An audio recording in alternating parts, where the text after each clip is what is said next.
the president of the African American Pastors of Council. And I want to just thank all of you for your being out here on night. This meeting, when Pastor Hayes informed me of the incident that happened with one of the members of his church, it really shocked me because of all the work that all of our organizations have done through the years to create unity in our community. So I thought this meeting was very warranted. And it reminds me of a meeting that me and Mr. John R. Hatchard III, rest his soul, but I still have to say the third, even though he is not here physically with us. I'm that intimidated by his presence, even in his absence. But I remember he and I we're going with LULAC, people were there, CAUSE, and some other organization. The goal of that meeting was to talk about establishing our Black and Brown Alliance, which is very successful. But I learned something from Mr. Hatchard prior to going in there. We were standing outside, and I asked him, I said, how do you feel about this meeting? I'll never forget his words. He looked at me and he says, I'm going to tell you something, don't you forget this. He said, anytime people will come together and sit down and talk, you're already off to a good start. So I want to say we're already off to a good start. And with that, we're going to follow the agenda. Pastor Spates is running. And I don't know why. Every time I look at you, and I would just talk, I know your name real good. I don't know Pastor Gaston. Why do I do that? But he's going to come up. He'll lead us in prayer, and we'll follow the agenda. Would you all please stand to your feet as he comes?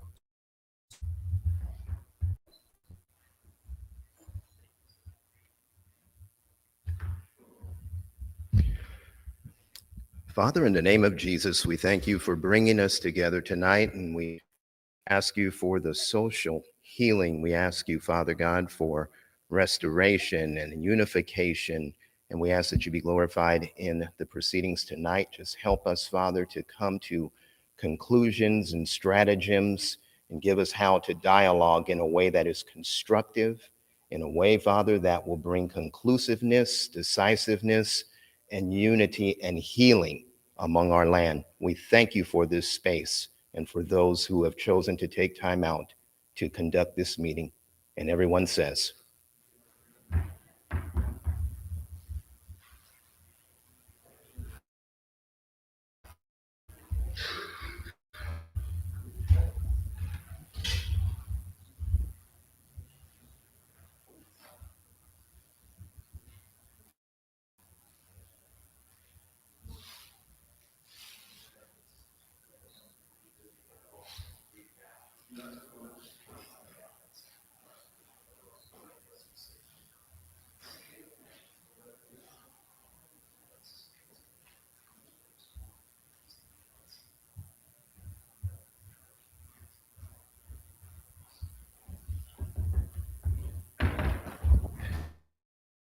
I think I'm but anyway, thank you for the opportunity to share a couple of words here today. I'm the mayor of the city of Oxnard, and I'm pleased with this evening with this honorable group of leaders to discuss the topic of youth safety in our community. Before I begin, I'd like to recognize some of the people that are here today, including our city manager, Mr. Alex Nguyen, here with us. Thank him for being here today, and Bishop Lamont Hayes, thank you for opening up your space here this evening to have this collaborative discussion on such an important topic. We truly appreciate your support here today. We're also grateful for the pastors attending this event today, Pastor Lonnie McCowan, and also from the Miracle Center, Pastor Carlos Spites from the New Trinity Community Church, Pastor Mari Murillo from the Zion Living Word Ministries for gathering here today with us and to give us a voice of guidance on this important contribution to the community. And also I want to thank our district attorney, Mr. Eric Nersarensko, who is here with us today. Thank you. And just to share a little bit before I know I just have a few minutes here, I want to thank our district attorney and also Assembly Jackie Irwin for helping us with the Ventura County Justice Center here, a satellite here in Oxnard. We recognize that here in Oxnard, we have about 30% of the people. This is for people that are abused, people that need a place to go, and the DA has been very, very helpful with us. And they're partnering with the city of Oxnard to find more accessible places for our people to go to. In fact, last week, our city council approved $2 million for funding from the American Rescue Plan Act towards acquiring of the satellite office. And of course, our chief also is involved in this too and helping us out. And we look forward to continue working on this important public safety item. And of course, we also have our police chief, Jason Benitez, for attending this evening. Chief Benitez is just an incredible, incredible hands-on chief.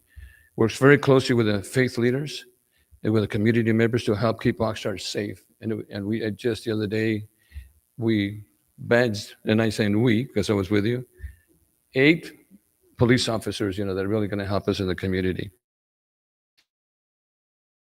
Really, really respect here in the city of Oxnard. And also like to recognize this young lady, Ventura County NAACP chapter president, Regina Hatcher Crawford.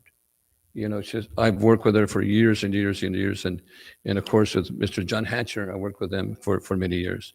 And she's an important voice in the community and also leads in a numerous conversation to help us in the community. And also like to thank our superintendents from Dr. Carling Aguilera Ford from the Oxnard Elementary School District, and Dr. Thomas McCoy from the Oxnard Union High School District. They're right here. They're really, really important individuals that are going to help us solve a lot of the problems today. So they're going to join us in this collaborative discussion regarding student safety and demonstrations on how to lead that effort. And also, I'd like again to say that in the city of Oxnard, the city council supports equity, diversity, and inclusion. It is important that we here in this diverse community of Oxnard, we're about 70, 80% Latino here in Oxnard. And of course, we also recognize other and also that help us enrich the community. The city celebrates unity and love here in the city of Oxnard, not hate.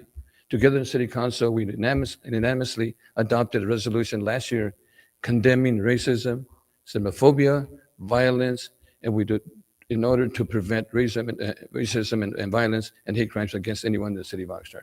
We really, really believe that it's really important.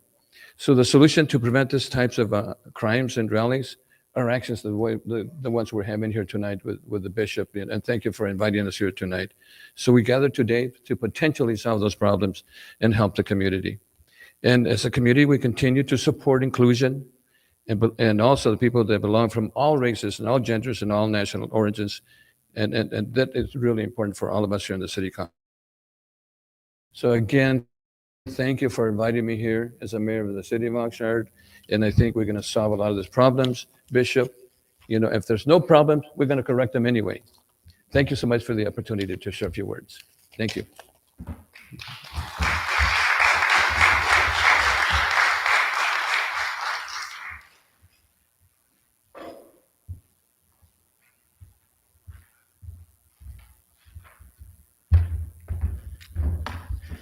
Peace and blessings be unto you all, to the Honorable Mayor, to the dignitaries, Chief of Police, to the city managers, to each and every one, to the superintendents, to the district DA of Ventura County, to the NAACP, Virginia, to each and every one, to these pastors, bishops, laity.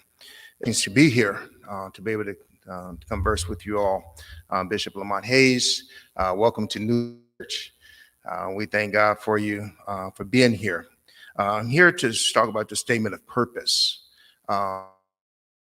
This meeting today is to bring up some concerns as well as bring light to some things that have been going on that you may or may not be aware of in our community. My wife and I, Lady Deshauna, and we heard the news that our members were being harassed at Kamala. And not only Kamala, there's been things over at Fremont. I went to the schools to converse with them as well, to no convey that we have to have this meeting. There are instances where she'll be able to come and share.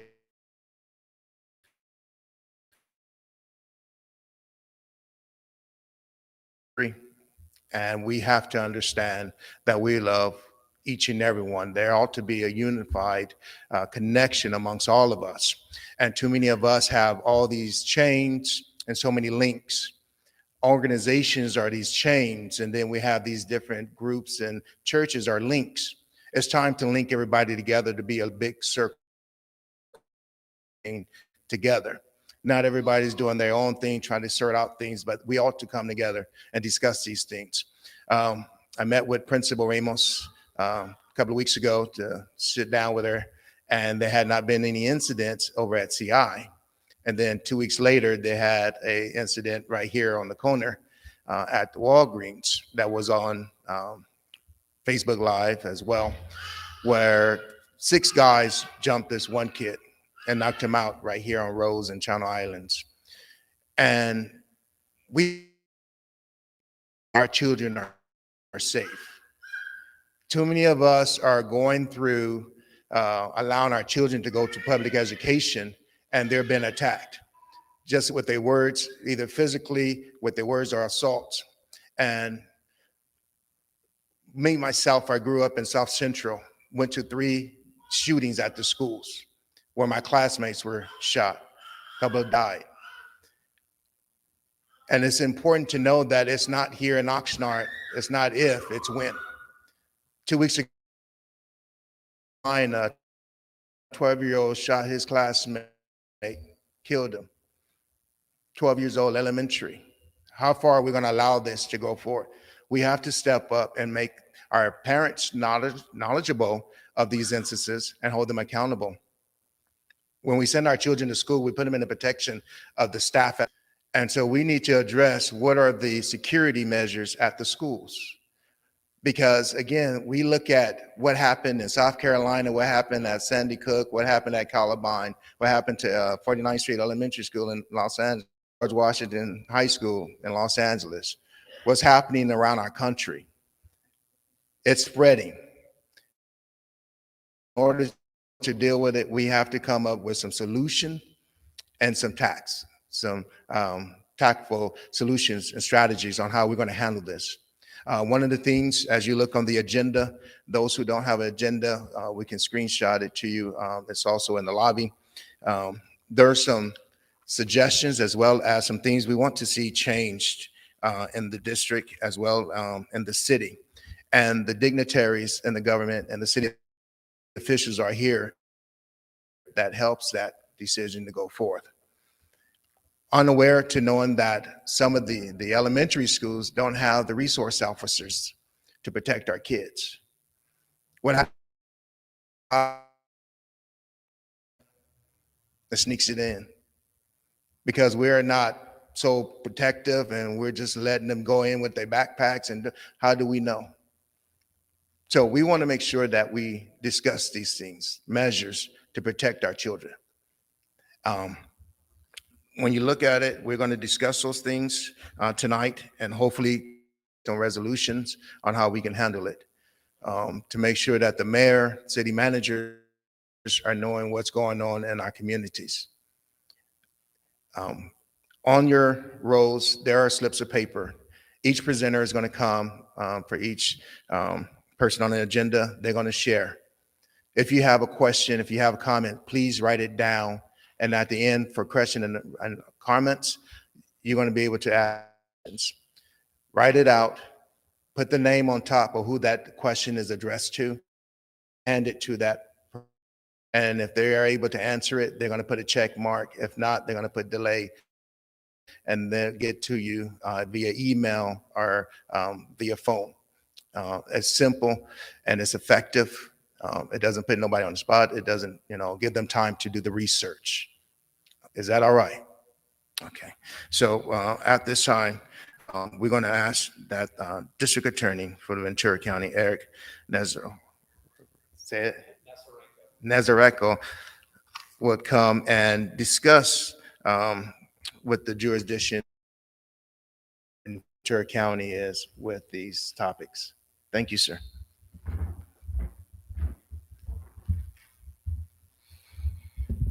Good evening. I want to thank Bishop Hayes for inviting me. I want to thank New Progressives for hosting tonight's important and critical forum.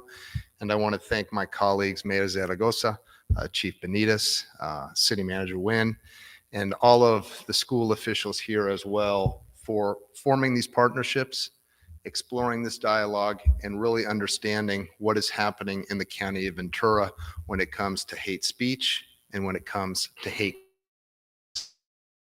I'd like to follow up very briefly on Mayor Zaragoza's comments about this victim take and service center that is coming right here to your city of Oxnard. And it's been made possible by the leadership of Chief Benitez, City Manager Wynn, and Mayor Zaragoza. We started out with $1 million in the governor's budget. The city of Oxnard is appropriating $2 million above and beyond that, and we anticipate another $2 million from the county of Ventura. So this will be a site, an infrastructure to help victims in the areas of hate crimes, sexual abuse, physical abuse. It will also help those who are suffering from elder abuse, domestic violence, and human trafficking. So I'm very grateful to your city and the leaders in it for making that possible. Let me tell you about what we're seeing in terms of hate crimes and hate incidents in Ventura. I'd like to begin by sharing with you some specific statistics. We have had in 2021 and the first 2 months of 2022, 25 cases submitted to the Office of District Attorney wherein a hate crime was alleged. And I'm going to explain that in just a moment. Now, in contrast, in the year 2020, we only had 4. So 4 in 2020, 25 in 2021, and the first 2 months of 2022. There are certainly hate crimes in our county, and they are being reported. They are coming to our attention. Law enforcement is bringing, and I also believe there is heightened awareness among you and the public that this is happening. And I start there because I want to encourage you to continue to work with law enforcement to make sure that these hate crimes are documented, reported, and brought to the attention of law enforcement. Incidents and there are hate crimes. Let me distinguish the two, because oftentimes people get them confused, and rightfully so. A hate incident alone is when somebody uses a racial slur, a racial epithet, and they direct it at a specific protected person. That is somebody who is specific ethnicity, race, heritage, sexual orientation, disability, and they are targeting this person because of who they are, how they look, or perhaps how they speak. So if it's just words alone, that is a hate incident. It is horrific, but it is not necessarily against the law. Now, when is speech against the law? When it's accompanied by some type of underlying conduct. Let me give you specific examples. If somebody hits, spits, kicks somebody, and either during the course of that action or two, we as prosecutors will assess that case and inquire, was the spitting, kicking, and battery motivated by specific hate and animus towards this person and their protected group?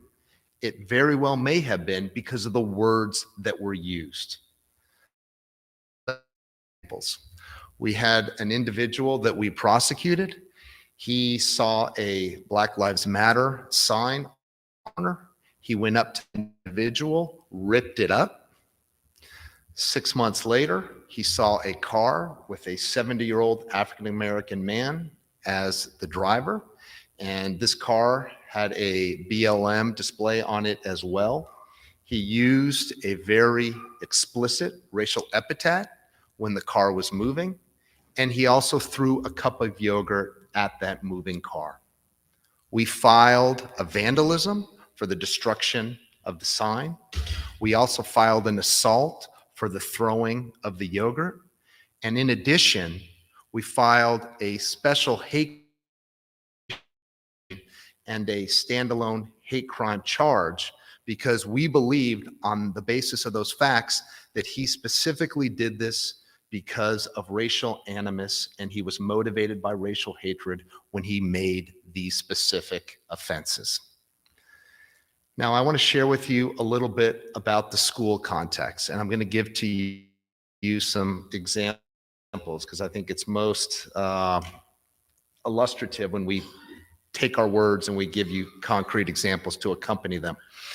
In the schools, that is juveniles, what have we seen for 2021 and 2022? We've seen 8 cases of hate to our juvenile section. One of them involved a on-campus incident that was in the East County, not here. The vast majority of crimes are handled administratively. They are handled by school personnel and administrators. When there are weapons involved, when there are significant acts of violence, we will likely engage, consider the police reports, and determine whether or not criminal charges are warranted. So I want to give you 2 specifics, one from a campus and the other off campus, but they both involve juveniles, and I'd like to share with you how they were addressed. We had an incident, unfortunately, that happened, as I mentioned, in the East County. It was at a homecoming dance, of course, in the school setting, where one deliberately tripped another student. That student that was tripped was an African-American female. There were words that accompanied the tripping that were explicit, racist, and derogatory. And that is a case that was brought to our attention because of the tripping and the deliberate conduct. Now that case, while it's still being adjudicated, meaning we're still determining how best to address it, it will likely go to what we call the Transforming Harm to Healing program. In the juvenile setting with minors, you are instances where the individual needs to be punished more severely. But because of their tender years, because of the fact that the brain is still developing and the susceptibility that they have to peer pressure and other impulsivity, we look at the case and we say, how do we make sure that this kid doesn't do it again? With a third-party facilitator, in this case, Interface, for those of you who are familiar with the nonprofit. And the objective is you sit down the young African-American girl, you sit down the offender, and you also have a third-party facilitator who says, why'd you do it? What motivated you to say that? Why did you do that trip? What were the underlying? I want you to hear from the victim harm that caused her, how that made her feel, and the trauma that you inflicted, and how she may never forget this for the rest of her life. So the idea here is, because for those of you who know the court setting, it's usually don't say anything, let the attorneys talk. So this is different. We actually want individuals to interact, to understand, and to get better. It's important. And then the off-campus incident, it was handled a little bit differently. It actually went through the traditional juvenile process. This was at a trampoline, one of these private trampoline areas. And there were a number of, specifically 4 Asian teenagers smoking. There were 2 or 3 African Americans who reported to the trampoline officials that there was smoking in the restroom. And as a result, the individuals that were smoking went ahead and engaged in some expletives, some racial epithets and slurs. And then they took a fire extinguisher and they actually used the foam from the put racist messages about this incident on the wall. When they're juveniles, we don't say we prosecute them. We have a different language. We put them through the juvenile court process. We petitions rather than charges, but nevertheless, they were placed on informal probation. Restitution was ordered, and this is a case in a way to differentiate from the one county where we decided, given the conduct, we wanted to make sure it went through the juvenile process and not really the alternative disposition. I'm going to conclude there, but I want to ask all of you questions. I'm a big believer that when we have relationships, partnerships, and collaboration, we build understanding and knowledge. With understanding and knowledge, we create confidence and trust. And through confidence and trust, we create tolerance, acceptance, and a better society for all. Thank you.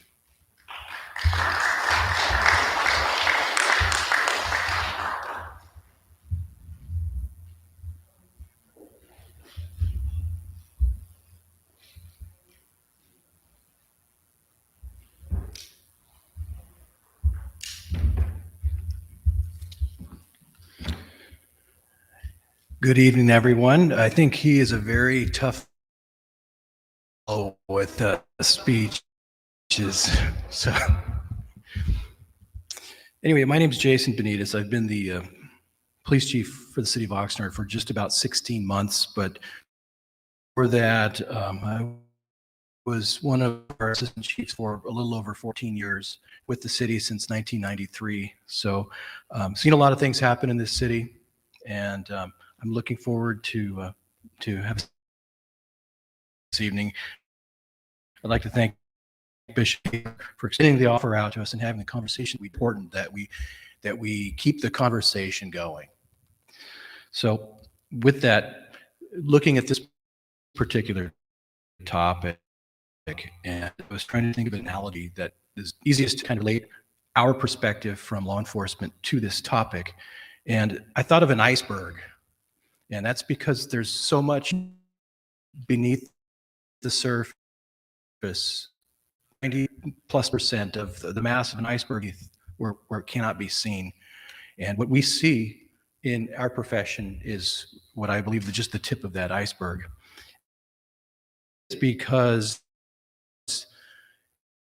if you look at the statistics, the way the community feels is not necessarily the same. They can become something completely different. Over the past 3 years, we looked at what are we seeing at our police department in terms of hate crimes, and I can say that we're not seeing much, but it's happening. We've had a total of 6 cases in the past 3 years reported to us that actually fit the criteria of hate crime. So when Mr. Nasarenko is speaking of this, he's speaking of this county. And does that mean it's happening? Does that mean it's not happening in Oxnard? No, it doesn't. It just could be a lack of reporting that we are experiencing here. So, for example, the 6 cases that we had, we actually made a total of 5 arrests in those cases. And of these cases, none of them were against African Americans. So where's the reporting mechanism taking place is what we need to probably discuss a little bit more and come up with a way to. So one of the questions I was asked is, what does our policy say? And our policy is actually, it's about a 3-page document, and I won't go into the particulars of it just out of the sake of time, but our policy manual is online on our Oxnard PD website. It's defined, but it's policy manual section 338. And this policy manual spends a lot of time defining a lot of the terms that Mr. Nasarenko mentioned this evening. But it talks about what a hate crime is. But the other part of the policy talks about, well, what do we do when we come across one? And what we have in our department is that we take these very seriously. When one comes to our attention, it really, those crimes, it kind of goes all the way up the chain chain. And in our department, we have a daily log that we pass on from one shift to another. And I've asked that anytime a hate crime is reported in this city, that it be included in that log and that the chiefs be notified of it immediately. So the policy goes on a little further, and recommendations are made and what detectives handle this and such. And then the last part about the reporting requirement to Sacramento. But really, to me, that's not the part I want to spend time on. Is that the policy says this, and it says, while it is recognized that not all hate crime can be prevented, this department is committed to taking a proactive approach to preventing and preparing for likely hate crimes by a number of things. And there's a list of things here. Important, and it says educating community and civic groups about hate crime laws, as well as establishing a community relations liaison to work with community organizations and leaders meetings, just as such as what we're doing here this evening, and preparing our public to discuss this. And I didn't really think it takes one person. It does not take one person in the department to have this discussion. It's many people in our department should be equipped to have that discussion. And I think we are there. It's not just a liaison, but it should be any person that works for our department. I plan to continue this discussion a little bit more in some other forums as well. And some of you in the audience here are part of the Chiefs Advisory Board, and we have an upcoming meeting this month. I would definitely like to explore that further. Some of you in the audience are on a couple of different advisory boards that with their department. The second question that came up had to do with school safety. What's the school safety plan? And we've had violent incidents in our city in the past. If anybody was around in 2008, we had a hate crime committed at a school where a young man, young transgender, killed by a person who had supremacist background or upbringing, or I'll just call it a mindset. And so it does happen in Oxnard. School safety is something that we take very seriously because these are our youth, these are our future, this future generation that we have to care for and protect. We have school resource officers on our campuses. And when you look at the perspective that we are in, is that our school resource officers are not there to just be enforcers, because you cannot enforce your way change or the mindsets. You need to help change people's hearts and minds so that they are doing the right thing, not because they have to, but that's what they know. And as such, we also seek to discourage criminalizing misconduct on the school campuses unless it is absolutely necessary. So, for example, in our agreements with the school districts, if two students get into a fight and it's really maybe nothing more than that, or it's some minor type of misconduct, we prefer not to make an arrest. We prefer to have that discussed with the school officials to take whatever school action is necessary. That number of different remedies, whether it's counseling or if it's suspension, et cetera, or involved. But that is a very good alternative to incarcerating youth. Our school resource officers are not on the campuses to lock kids. That's just fundamentally wrong.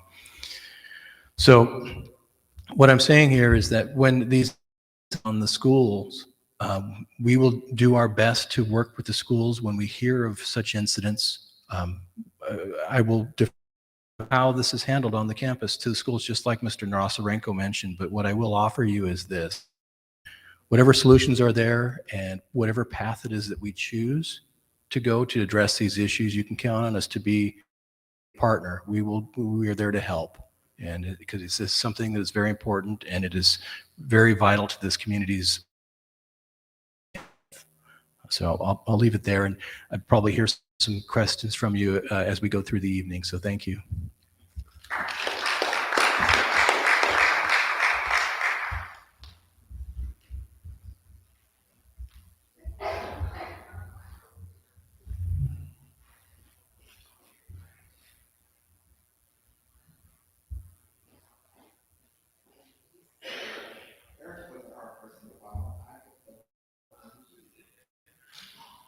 The NACP, of course, is an ACP is a rights organization. And part of our mission is to defend others who can't defend themselves, and speak for those who can. And so one of the things that here in Ventura County is that I'm proud of the fact that we have worked very hard in relationship with the local law officials. So when there is a hate crime, it is reported.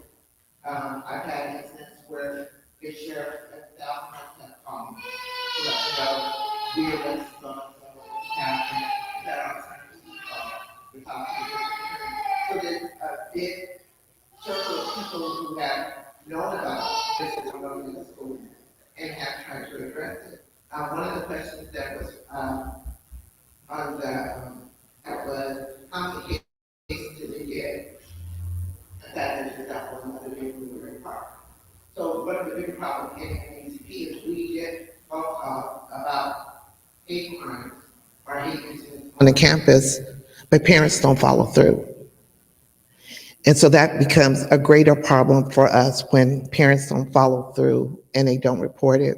In the case of the high, I went to the school meeting, and this was a young lady where 4 young men who happened to be white beat her up at the bus stop. And the mother chose not to file any charges. And so it's kind of hard for us data, as the chief mentioned, when people don't file a complaint through the NACP, through the police department, through the school officials, to the district attorneys. These are all different avenues that children should be able to go to and file this. Reminded of the fact of when I talk about these incidents, I have to look on our culture, how our beliefs are and what we believe. And we do as a Black community sometimes don't have faith and trust in the system. And it stems from over 400 years of going through certain brutalities that most people wouldn't even be able to grasp in their mind what we have gone through. I think recently the movie with Emmett Till, the mother's anguish, and it stemmed from racism and what she went through. No one will never be able to understand, and as John always says, how it feels to be Black in America. And so our cultural difference, and a lot of times when we get this phone calls, and me and Nesta will go out to Thousand Oaks or Newberry Park, you know, we've been to Moore Park too, haven't we? We've been to Moore Park and listening to both sides of the issue. And when we walked away, each side didn't quite understand how the other person felt and could not be able to relate to what these type of incidents and the impacts and the scars, lasting scars that we carry within our souls and in our spirits. And so when Pastor Hayes called me, this is not a subject that hasn't been approached before. It's consistently being approached. And sometimes we have to look within ourselves and think about what are we going to do to make the change in it, in the school systems. I think, and talking to Scott this week, recently, Scott Whitney, we were talking about the educational codes. And so in the NAACP, we spend a lot of time looking at educational codes, looking at legislations, looking at laws. And by the way, I have to say, I am not an attorney. So please, you can get in trouble for someone getting that perception. But we do a lot of homework and deep dive into how do we change these laws so that people are accountable for these type of incidents. Understand that it's not okay to walk up and call me an N-word. And I'm being nice because I've probably been called worse. And so this is our experience gone through. And thus in the city of Oxnard, I see the division, but more importantly, we have people who are willing to listen to us, because I know I called Chief Benitez probably at 9 o'clock at night on a Sunday to talk to him about incidents. I spoke to Zaragoza, Eric. I've called, to talk about some of the incidents that are going on in the school. So I don't want to go. Everyone understanding this is a process. This is something that's been ongoing, not just here in Oxnard. I happen to be the area director for the NAACP for the state. So my Santa Barbara unit is complaining about it. San Luis Obispo is complaining about it. Hayward is complaining about it. All of our units are complaining about these type of incidents. And so were we aware of what happened in Santa Barbara? We knew the same day parent chose not to file a complaint. And I left our hands tied. And so we didn't have to go into another approach. But one of the things is speaking to my people, Black people, African Americans, is I thought about a meeting with Cesar Chavez one day, not Cesar Morales, not to see, but Cesar Morales. And he said to me, he said, Regina, one of the bigger issues is when your kids are going to school and they may be that one classroom, or maybe none in the class, or maybe two, they have the greater challenge that when they look out and are in a classroom, they don't see anybody who looks like them. And he said, and they are stricken and their pride away from them. And that's where some of the battering goes back and forth with the children. And surprisingly, when we go out and we speak to these children, I always come back with it. How is it that we are the group of people that people sometimes pick on, always have a comment about, but guess what? You love everything about us. So we need to teach in the homes how to embrace and be proud of our culture, our experiences, and be able to teach our children this.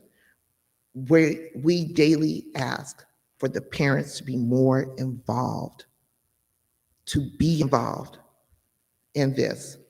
We can't do this by ourselves. We can talk to the mayor, we can talk to the city manager, we can talk to the superintendents.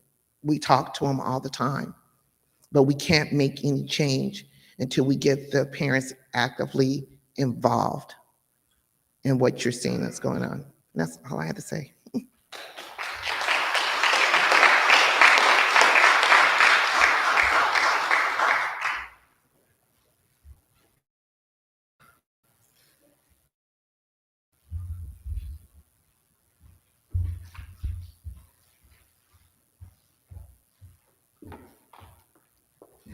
Good evening, everyone.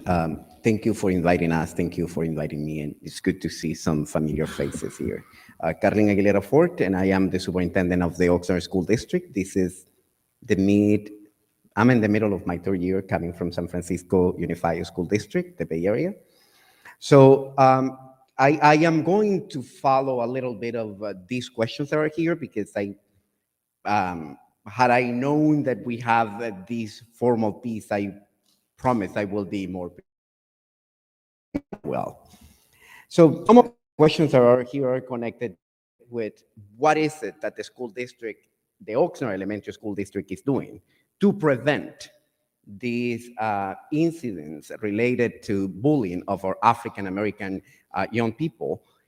I will name some of those, and then you will have the opportunity to ask any question later to see how those work in the Oxnard Elementary School District. One of them, we have what anti-bullying program, and one of them is called Safe and Civic Schools, meaning the students from early ages, starting in kinder, they begin learning about how to interact with others, how to respect, to politely solve problems. It doesn't mean that they will do it consistently. It is our job as a school district, as adults, as teachers, as principals, to ensure that the kids are using those strategies. Are we 100% successful? No, we are not. Do we want to be there? Yes, we do. However, that's a program that goes across in the Oxnard Elementary School District. Another concrete program that I can mention is called Second Step. That teaches students to self-regulate, that teaches students to address their own issues and differences by naming what is the issue, what is the problem, and then figuring out how you and I are going to solve it. You know where that it gets challenging? In 8th grade. Because our kids want to solve it in a different way. That's when the name calling becomes more evident. So let's talk about that right now. What happens when we have tried all these strategies and they are not working? Then we have policies and procedures that actually make sure that we have counselors that provide the initial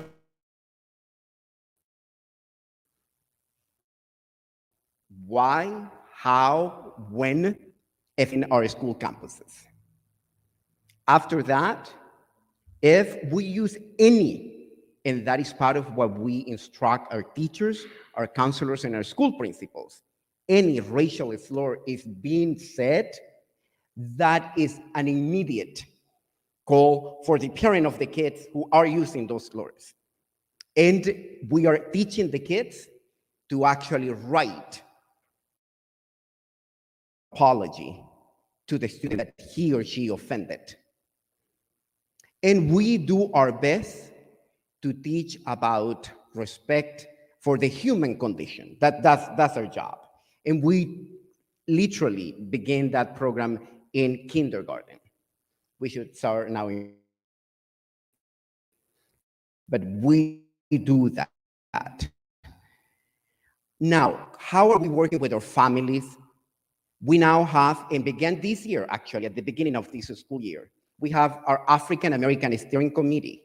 It's a group formed by leaders and members of the African American community in the city of Oxnard.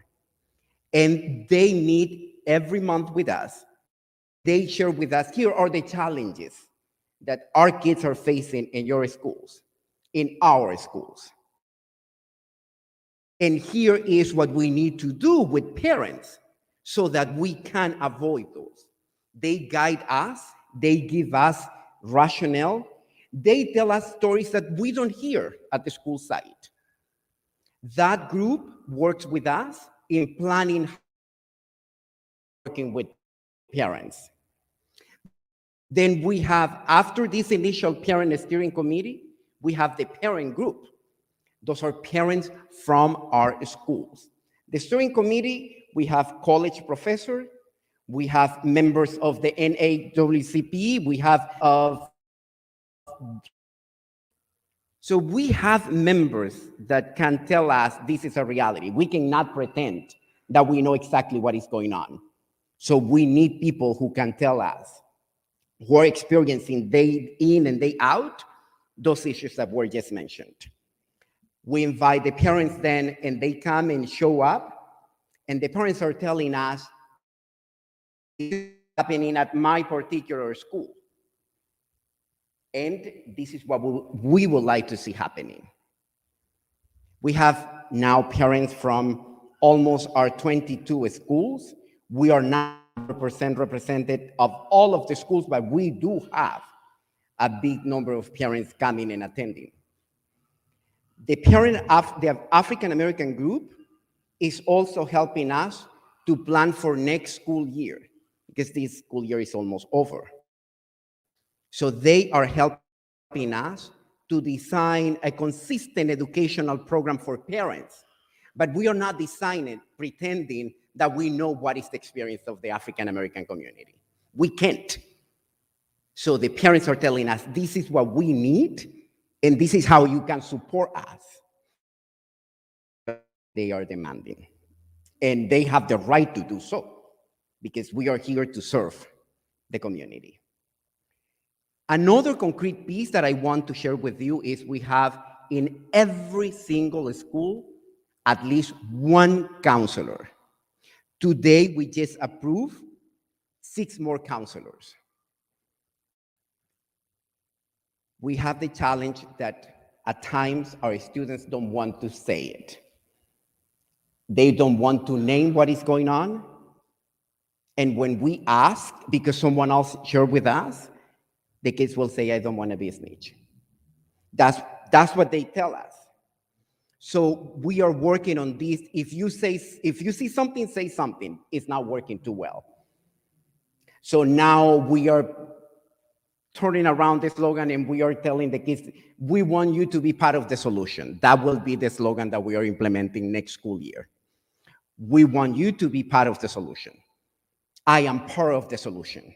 So to see how we can engage our young kids to actually speak up and being able to say things. Because at times our kids decide that they will solve it.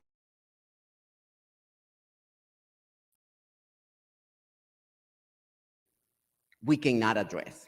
TIP. We are also implementing this coming school year with TIP. It will be a phone, a number where anyone can text the TIP. And they can tell us, this is what is going on, this is what, so we are implementing that today.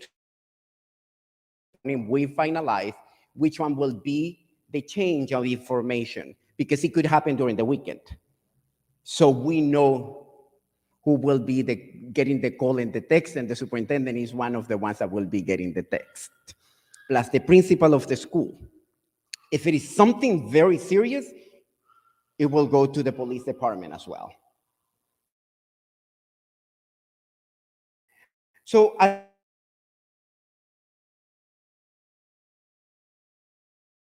not enough.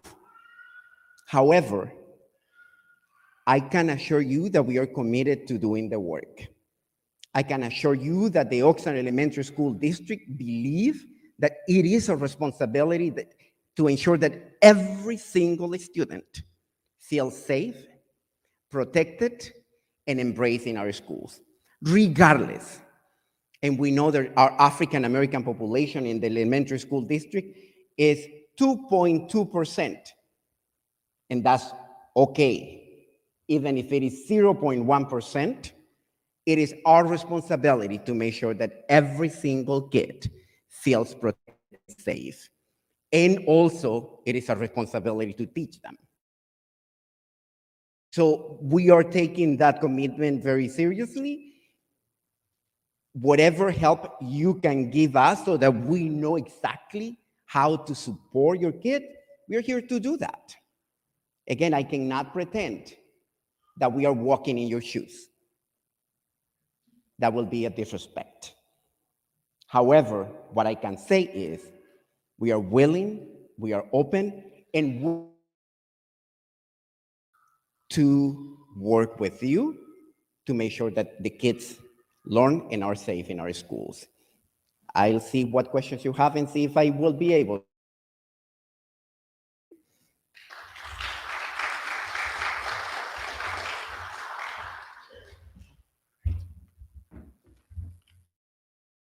Everybody. My name's Tom McCoy. I'm the superintendent for Oxnard Union High School District. And I'm grateful to be here tonight. And I want to thank you for inviting me and for inviting us to have this discussion.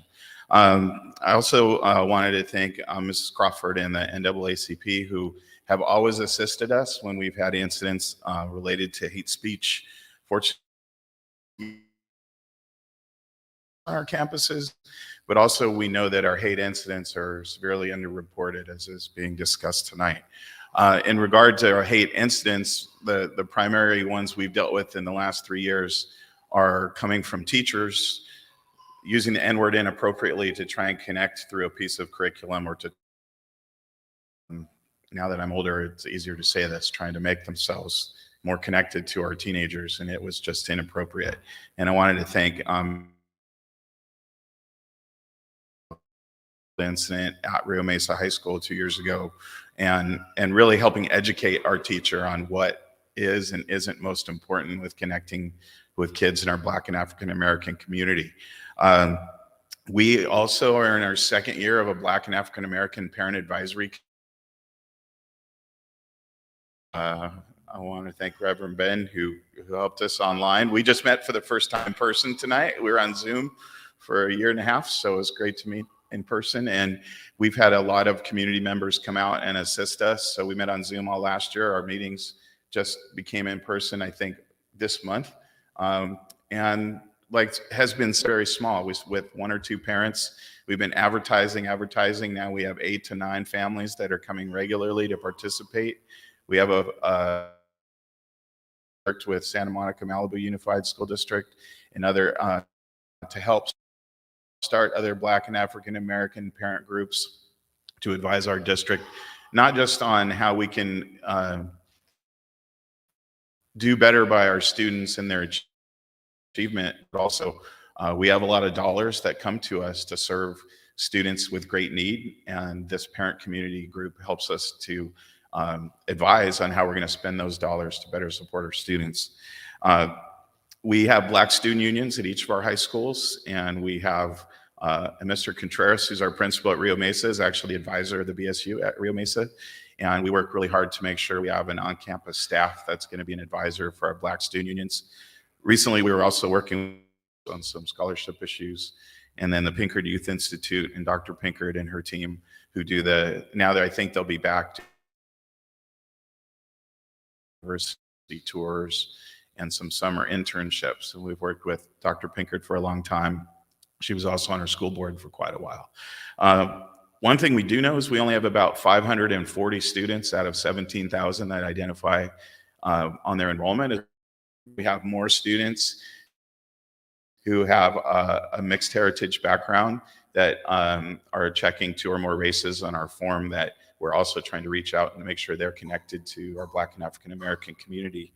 But what we've really tried to do is bring the kids together from all the schools to do certain activities. Channel Islands to the event that was out there on display. We took a bus from each high school, and our BSU advisors went with our students to go out there. But for us to bring all the kids together for a convening, we were doing that the 2 years out at Cal State Channel Islands, hosted all our BSU students. But for us, so if you're at Pacifica High School, 275 students there, and we have 100 or so Black and African American students. So that feeling that I'm not here with anybody is very real. So one of the feedback we got from our Black and African American parent groups and steering committees was, can we schedule so that if Black and African American students are both taking an advanced English class, that they're in the same section of that class so that they can have that community together rather than not really knowing there's another student who looks like me who's taking this class. So we're really trying to work on that through the scheduling aspect at our schools. Also, we're working hard to try and hire people from the community into teaching roles and administrative roles in our school district, and that's a priority for us. So we have a vacancy right now. We have four principal openings, and so if you know qualified folks, we'd love to have their applications also for teaching. This year, we've opened wellness centers on all our campuses. So 4 years ago, we created a position called a student intervention specialist, which is not an academic counselor, but more of a wellness and mental health point of contact for students and families. This year, we changed that and updated that job to call student wellness specialist. And now we have on every campus a physical location, a wellness center. We have students we're training to be wellness peers. And then we have 2 specialists and a guidance tech. So if you come here to Channel Islands High School, it's actually the old band room right in the front is our new wellness center. The kids at each school gave each wellness center a name. So here at CI, it's the Rincon Center.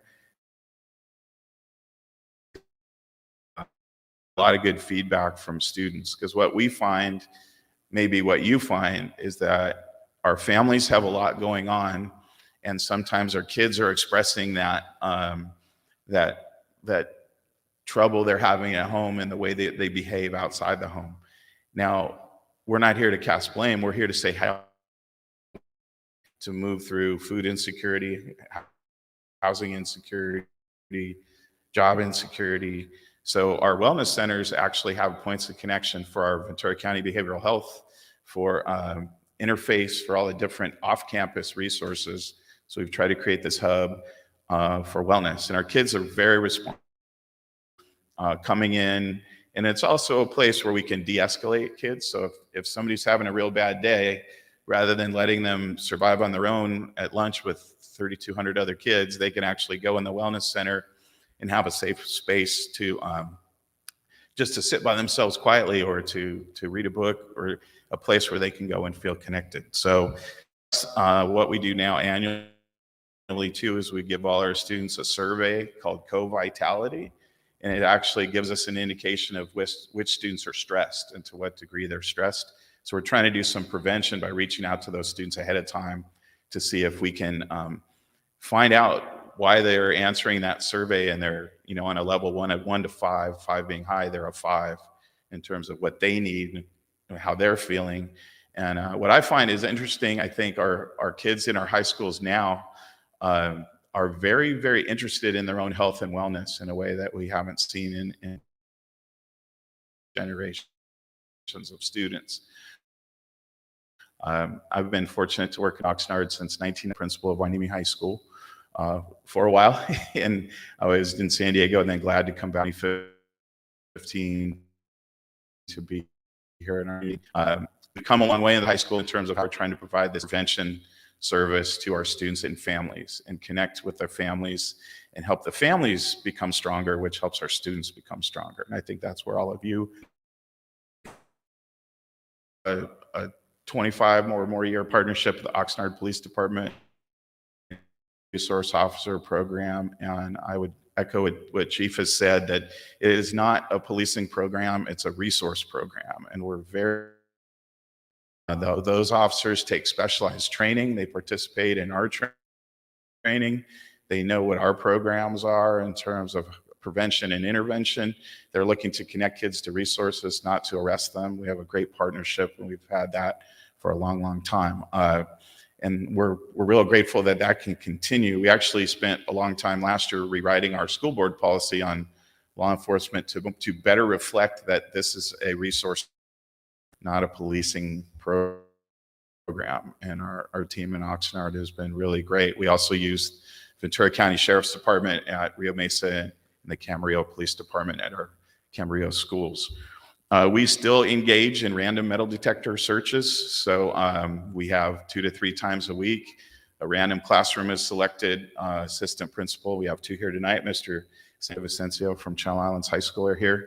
They would go to a classroom. We do letters of last names, and then we randomly, if we find something students are not supposed to have, we go into the administrative office and contact parents and have a conversation from there. We participate in the dogs come and sniff lockers and the parking lots, just as prevention. Again, our balance we always want to strike is we don't want to criminalize teenagers, something that changes them forever. I worked at Ventura County office and actually was in charge of the Providence Juvenile Facility School and Gateway Community School for a couple of years, and that is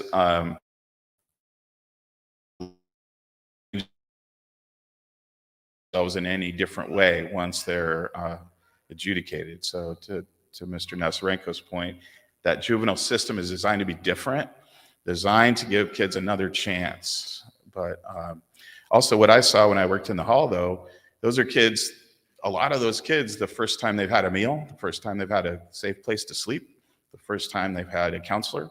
And so we're really seeing kids that are having to live on a street, and how can we work as a community to try and address that? We also do WeTip. So we've been with WeTip for a year. This is our 2nd year. And it's an anonymous reporting tool, as Dr. Aguilera Fort described. You can do it online through our website. The kids have and they can also use the phone. It's 24/7 monitored. And I will say that it does work. So we had, as you may have read, some online anonymous shooting threats at a couple of our high schools right before winter break. What we did is we sent messages out to parents, and if you're a parent with us, hopefully you received it. Said, go on all the students we ended up finding out who was behind these threats all came from those WeTip tips. And that led us to one student and another and another.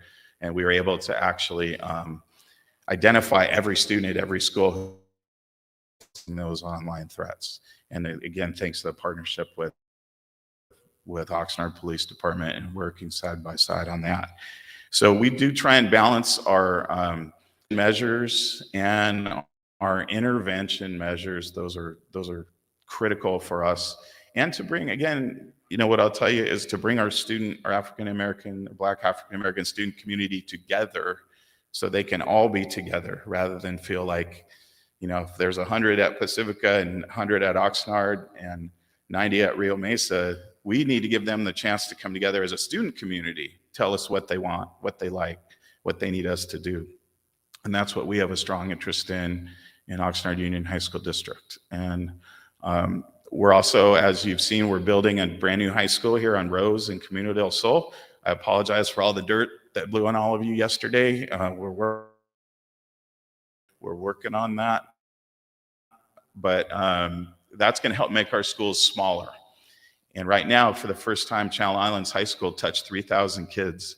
And we've never been this big at CI. Pacifica, we're used to being big. Oxnard High School, because everyone's great-grandfather and grandfather and father went there. We always know we're going to be a little bigger. But at CI, to have 3,000 students on a campus built for 2,200 is a lot. And we know when we get the number below 2,500, it's a real different environment and it's easier for kids to navigate. So I was at Wainimi the year before we opened Pacifica. We had 2,900 kids. And if you've ever been to Wainimi, you'd say, where did everybody go? But we were right there together, and it was a lot. So we're real grateful to the community to support Del Sol High School and be able to provide facility relief to all our students across the district. But I know I'll be happy to answer any questions that come up. Just want to thank all of you for your time and attention. And in the high school district, we are very interested in your participation in these initiatives. So if there's anything after tonight, come to your church or your meeting, we're happy to do that. We're glad to be part of this community. Thank you.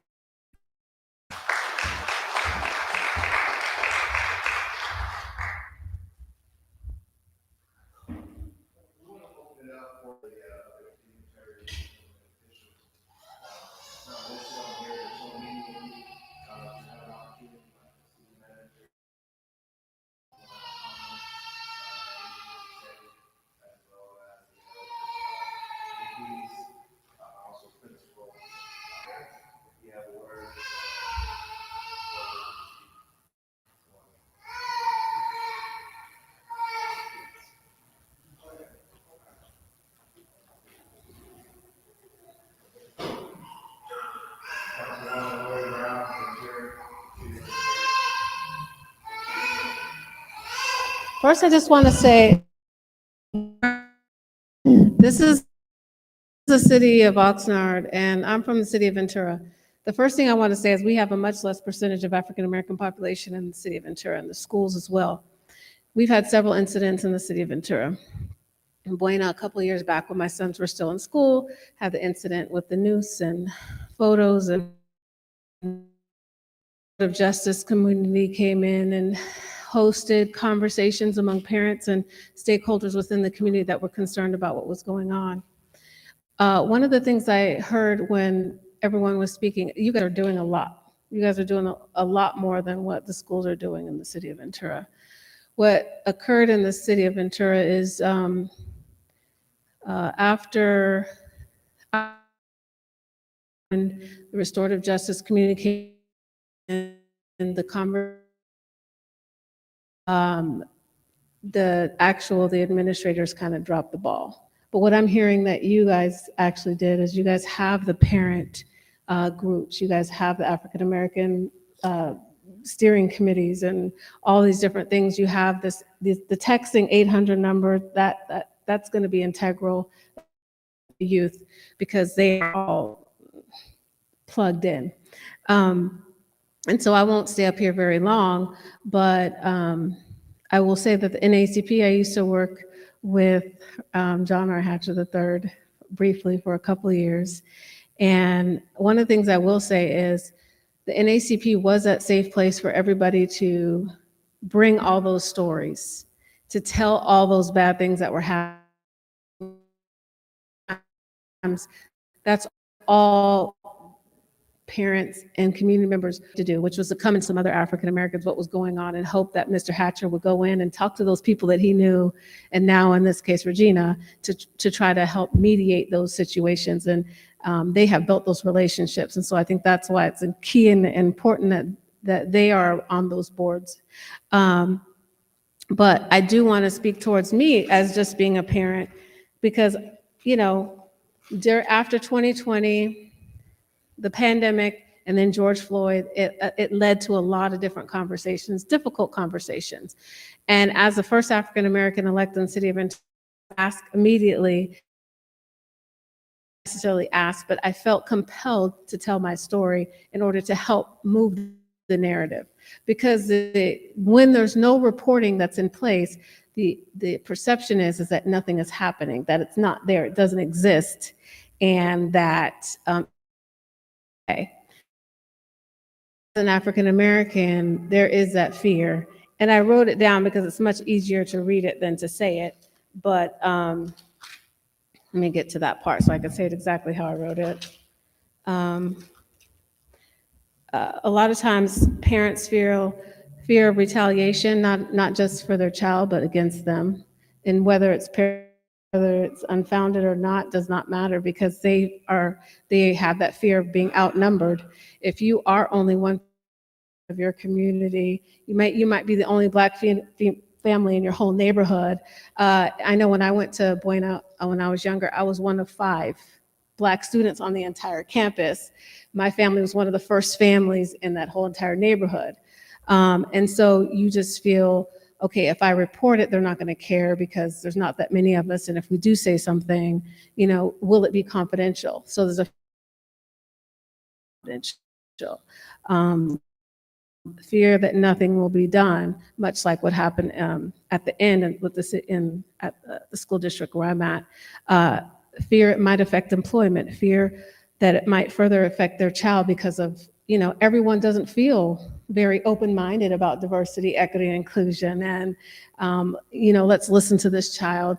A lot of the teachers are overwhelmed, and the person that the child interacts with the most is the teacher.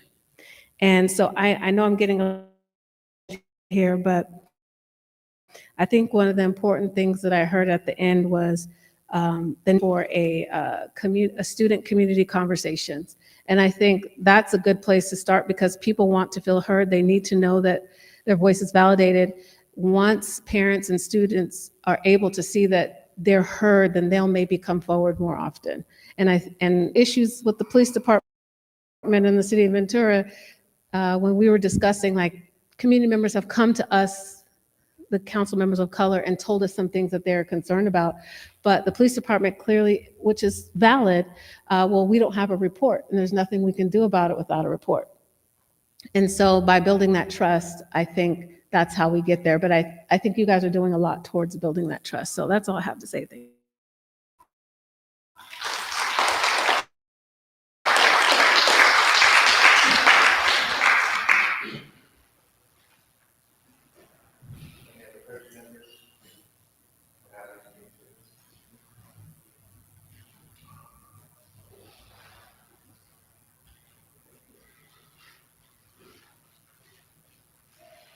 Good evening, everyone. My name is Cynthia Gonzalez, and I sit on the City of Oxnard's Community Relations Commission. I'm one of the commissioners. And the purpose of that commission is to make sure that people understand that there's a place to report the types of things that we're talking about. Exist. And I wanted to get up tonight and just let you all know that we are here. We meet on the third Monday. Right now, we're doing it via Zoom, but there is an agenda that goes out that people what we're talking about, what the minutes were from the last meeting, and that would be the perfect place for you to come us hate incidents, hate crimes, because it does go unreported in our community. Maybe it's because people don't think anything's going to happen.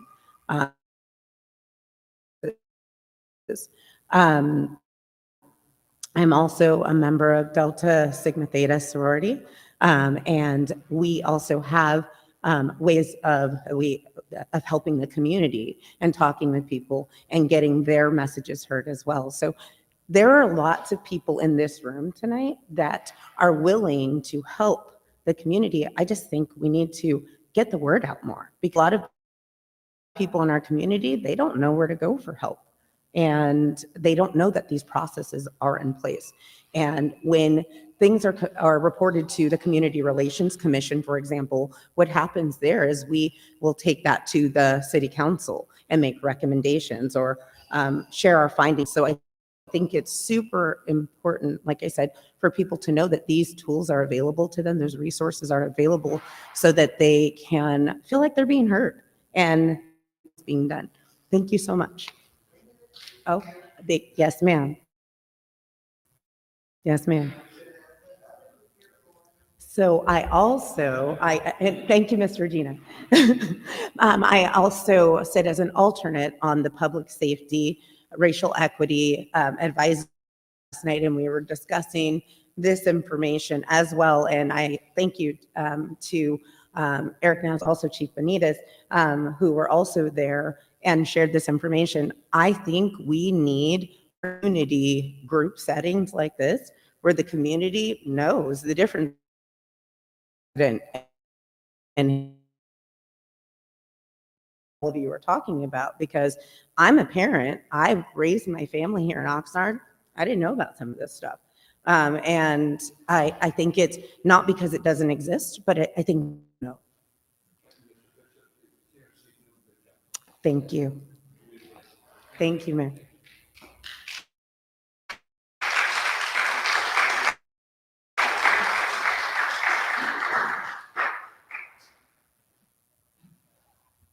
Good evening. I'm the Reverend Professor Ola Washington from Ventura College. I am a professor emeritus in that I took retirement several years ago, but I teach part-time. I just feel that things that need to be said, I'll ask to meet with you at another time so I can dig in.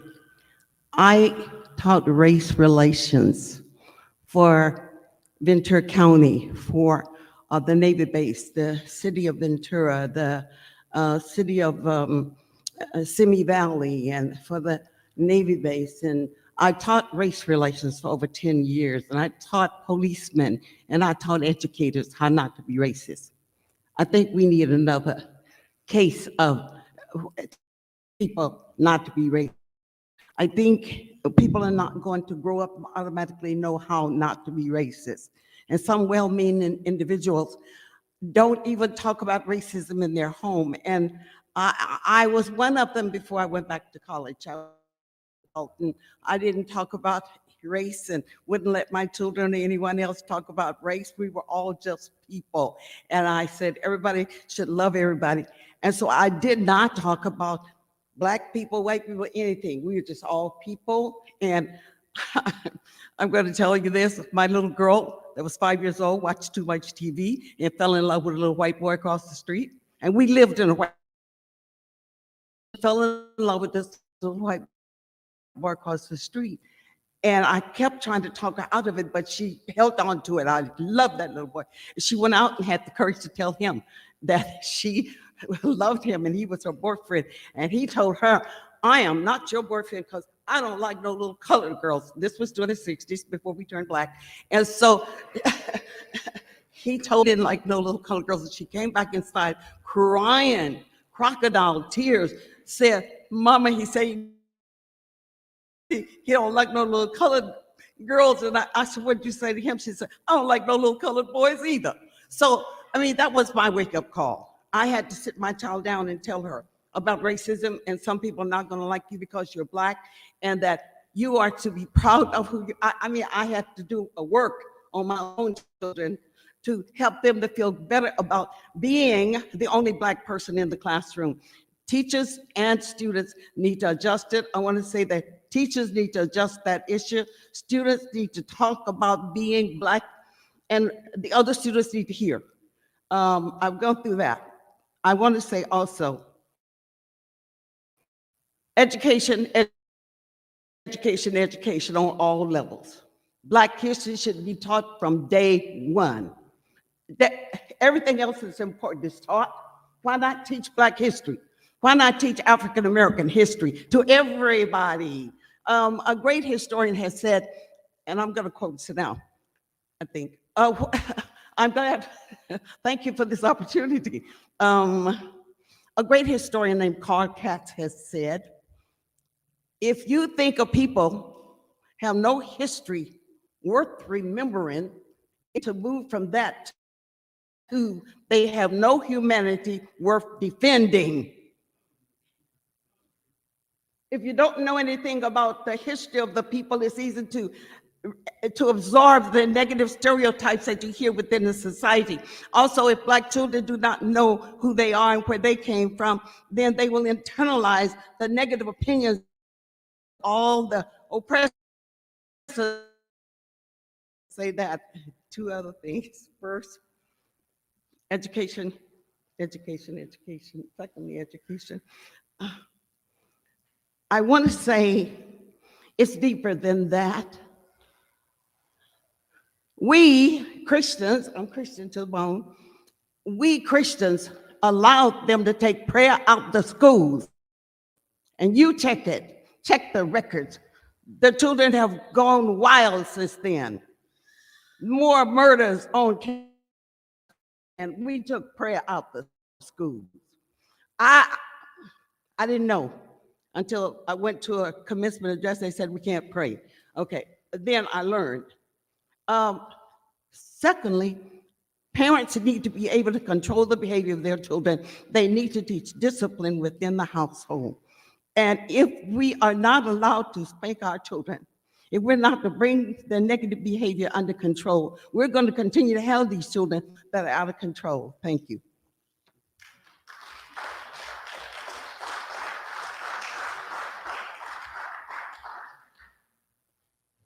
Man, I'm so glad to follow this wonderful woman. And I ever come educate us at Rio Mesa High School. I want to thank Bishop Lamar Childs for inviting us here. I'm honored to be here. Also as a representative of Dr. McCoy in our district. I'd like to ask Mr. Gasson if he comes stand with me a second. Once he talks, he's going to talk for a while. So I'll talk first. But one of the wonderful things that's happened at Rio Mesa High School as a result of a bad incident, we received help. First, I want to recognize Pastor Lonnie McCowan, who was my teacher, and he left the school prior to me being able to have him as a teacher, but his impact on my life was awesome, and so having him help us through that situation was outstanding, incredible opportunity. One of my classmates, Kamiska, is here tonight, and we grew up together, and her daughter came to Rio Mesa. She took her son to Oxnard. I'm still a little mad about that, but nevertheless, all of this has helped me as a principal. I immediately at Rio Mesa became the advisor to our Black Student Union.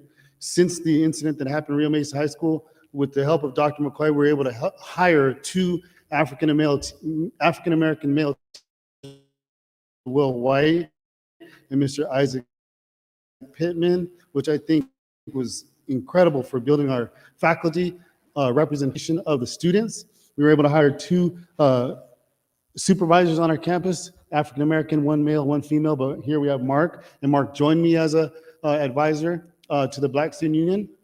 With the help of Dr. McCoy, we've been able to take our students to some incredible events. Prior to COVID, we were taking them to the Harambe Conference at Cal State Northridge, but since that time, just about a month ago, maybe less, Cal State Channel Islands to the Juneteenth celebration, which was the African American Art Traveling Museum, Lost History. So just like she said, right now we had close to 50 African American students, and it was like the first time they were learning their culture and learning some of these lost things. And I can't tell you how powerful that was for them. So everything you said was spot on. And I know we still want Pastor McCowan, Mark's been in a couple of our faculty meetings, but where they're going to educate our faculty about not being racist, not doing and saying racist things, but also more than anything else, the beauty of our Black Student Union is we've created a haven for our kids to come to hear Mark speak. This guy's an incredible orator. Like he's spoken 2 or 3 times where like the kids are so captivated, the bell rings for lunch, they don't even go to the next class. They want to stay and hear him, and he motivates,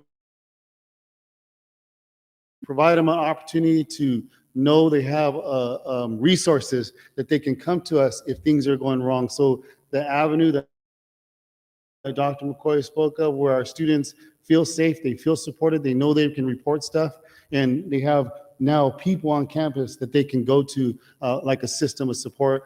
Dr. McCoy has done so much for us in terms of the overall Black African American Advisory Committee, which I'm a part of as well. And we're just moving in the right direction. We want to, as this gentleman, the superintendent said, we invite, we welcome, and we cherish that responsibility to protect every one of our students. And I, I grew up in Oxnard here. I was at Islands High School for almost a decade, so I know the hard work these wonderful people do. I also went to California State University, Chico, it was 96% white. 96% white, and that doesn't include the Asians and Pacific Islanders. So trust me when I tell you, every African American and every Latino student, we knew each other, and we knew what our community was, and that was important. That was very important. So when you're talking about these ideas of providing an opportunity to come together, as we have with some of these field trips, again, Dr. McCoy has provided for us to go see Sky. Felicia Rashad is directing it. We're taking the kids on a field trip on April 20th. And I think these opportunities are just outstanding for our students in terms of not only their development and learning their culture, but just overall growth as a student and a human being. So thank you so much again for having us here tonight. I hope we continue this conversation. And sorry I'm so long-winded, but Mark is, man, if he could tell you what, he's been just like an angel on Rio Mesa's campus, lady. So I want to thank you for being there.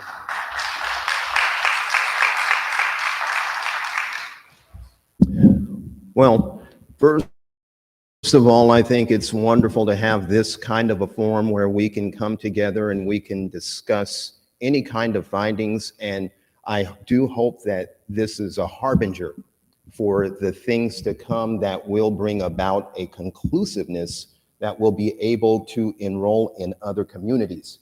It will become a standard. It will become a prototype for the different areas around the country where this thing. We're having these powwows, and I think they're wonderful, and I think that there are enough concerned citizens by the turnout tonight, but I do hope that this doesn't just stay at stage one.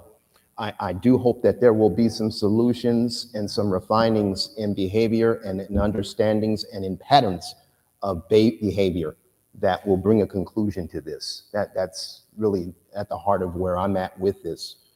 We don't want this to come down to another tragedy where we decide to come together, but that we will be ahead of the game. We will have things in place. We will develop understandings, and then we will build a better citizenship, a better bridge between ourselves and other cultures. That's the conclusion. My name is Mark, and I approve the message.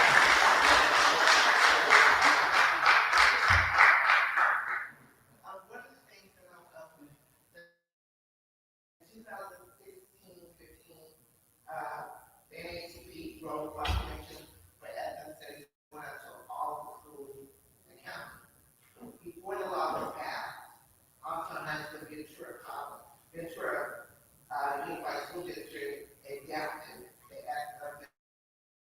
ethics program.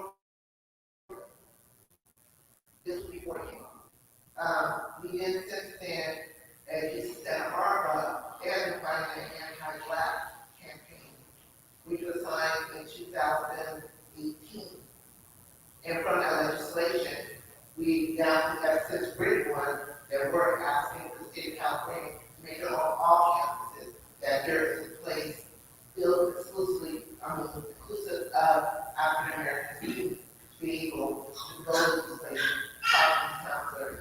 And that's the son, I her son is an African American teacher at Untitled Chapter. So these things are happening across the state of California. Is one of the things is that when we have, for example, the resources. The resources are here. It's just we have to get people and getting this information out. Or after the study team of policy, it was happening here in Georgetown. And it was more about parents writing this document, and Oxnard High School have taken it as a so it is happening here. Again, we're pushing legislation that Ventura County is in road. So these are the type of things that I would hope that parents know that they have to be involved in what's going on with their kids. So, through legislation, through policy, is where you're going to make your changes. By the way, 3 of my kids, 2 of them I got out of farm that are high school, and my kids are they're remain sons. And my son happens to be a campus supervisor right now. I like him. So we are trying to put it into areas where they need to start seeing people who are like. That's all I say.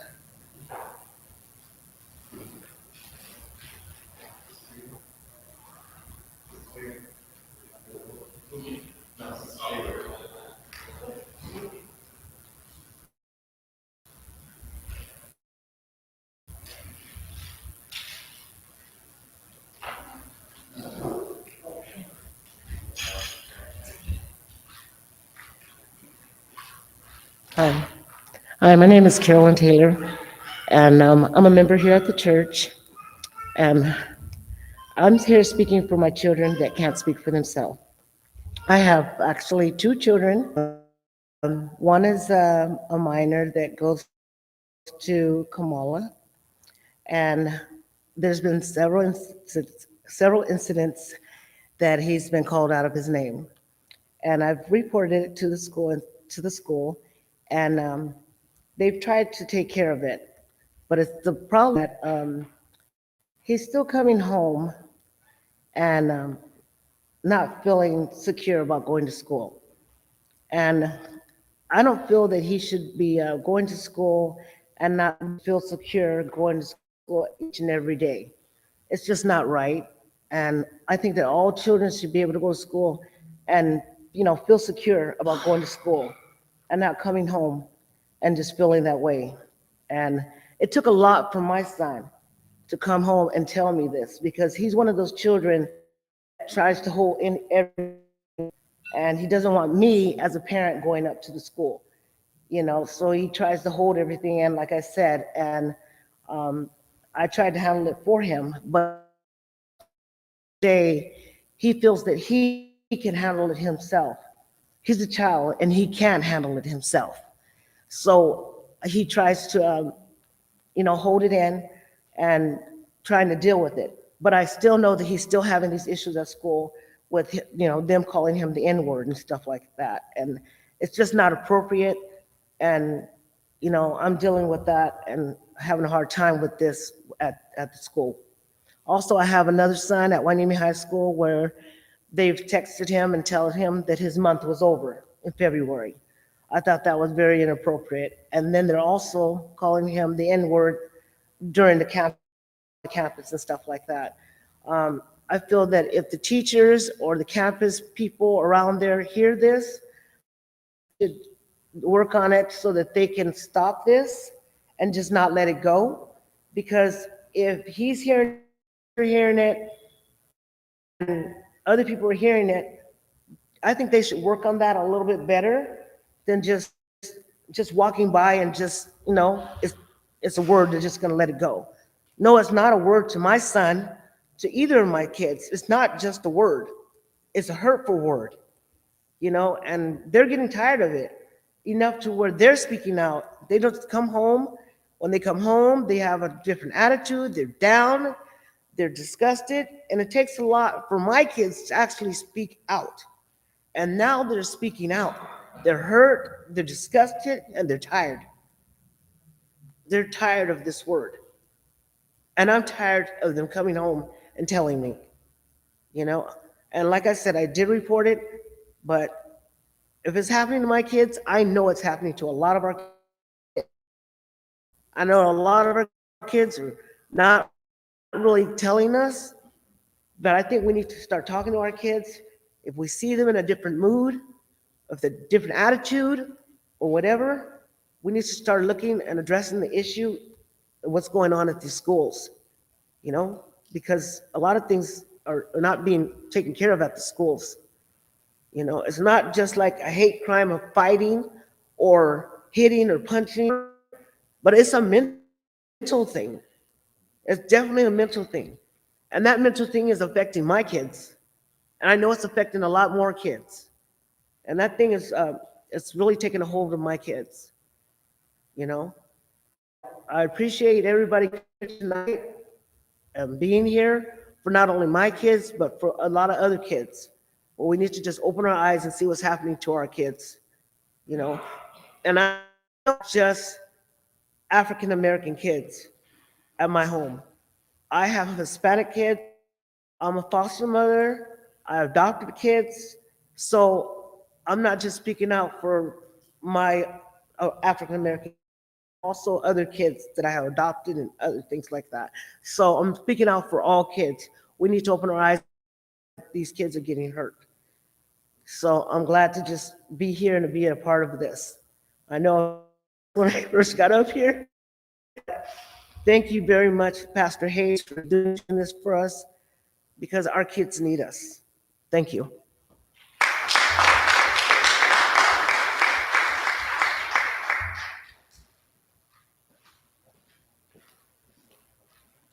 It's fine. Yeah, I just want to, first of all, I want to thank Ms. Taylor here for sharing those words. And let me tell you, the resources and the amount of things that's happening is just, this is huge. And one of the things that the leaders are committing to in a big way, and we are going to aggressively go after the pastors who are not, to let them know the importance of having people partner with the pastor in the church. And here's the reason why in the Black community this is important, because still to this day, even though it's changed a lot, the church for years has not only been the voice, but has been the safe place, particularly for African Americans to come and to know that their voice will be heard. When Ms. Taylor talked about what her kids went through, so we had a kid at our church who I couldn't figure out what was going on, and his father is not in the house, and we have a big population like that. So the mother is always going up fighting for the kid, and I'm talking to her son, and he's saying, well, the father goes, I'm wondering, this is really bothering this kid. And so I said, I'm going to go up there and talk to him for you. I'm amazed what happened. And I realized the importance of what the church of families, but we'll teach things.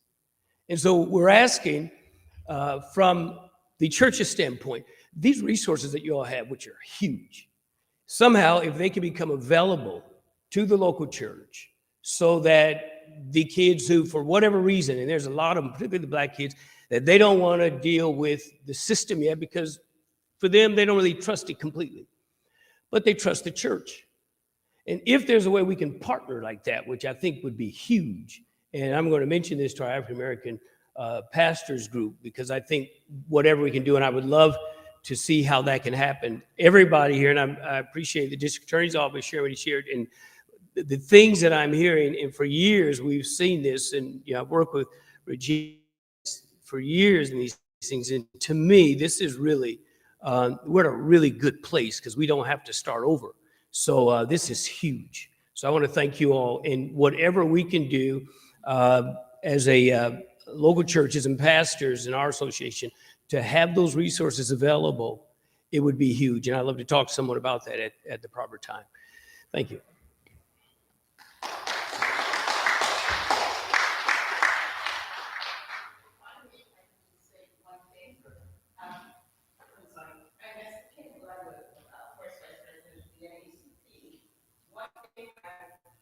Point out, as an educator, I've been an educator for 33 years in this district. 20 years in the classroom as a special education teacher. One of the things that I think we have, and I know it was pointed out, it's not having consequences for behaviors, but we've got to couple it. We have to with finding resources and ways that we can help our kids. We have to take responsibility. We may not get it all from the parents, but as schools, there are things that we can do to help our children. They have to feel that they have to know that we care. That's one of the things. You see, my son, as Regina said, is a high school counselor now. When he comes home, I said, so son, how do you like being a counselor?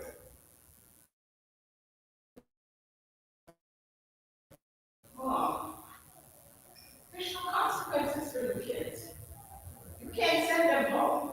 You can't do this. I said, they don't need to send them home. They do not need to send them home. They'll be there anyway. What you gonna do? So what are you gonna do? I said, tell them to love them. Tell them to find ways. Find the good in these kids. I'll say this other last thing.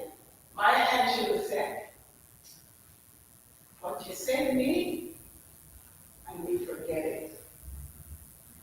What you show me, I may forget that too. But how you make me feel, I never forget it. Tell that to children. They're very sensitive. As a teacher, I remember going to school sometimes and say, look, kids, today's not the backup.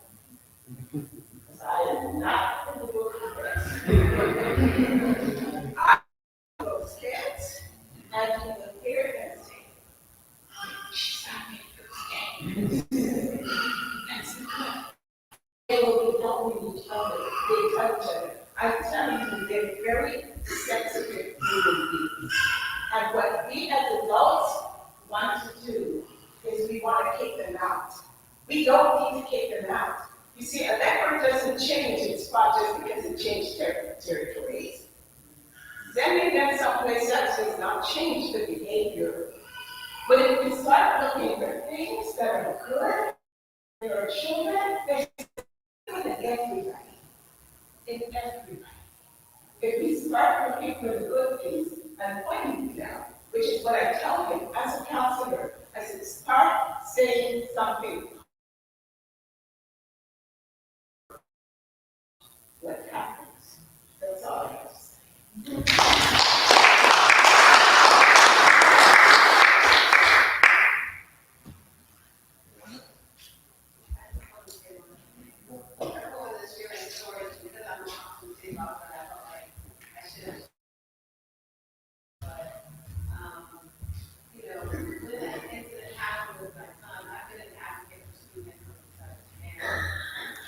They've had a lot of things happen to them, and sometimes after so many things happen to you over and over again, I raise a report from you guys know, girls tend to be able to behave themselves a little bit better in the classroom. They can sit still, they get their homework done on time. The boys, all over the place. And so, my name was at school because I was coming to advocate for my child, and I had to put I've never seen a parent advocate for their child. I consider that a compliment the way you said it. It sounded like it was supposed to be fun at the time. But what I wanted to say is that I think the kids, they grow up under that the school, the teachers, I feel like education of the teachers, and maybe a little bit of podium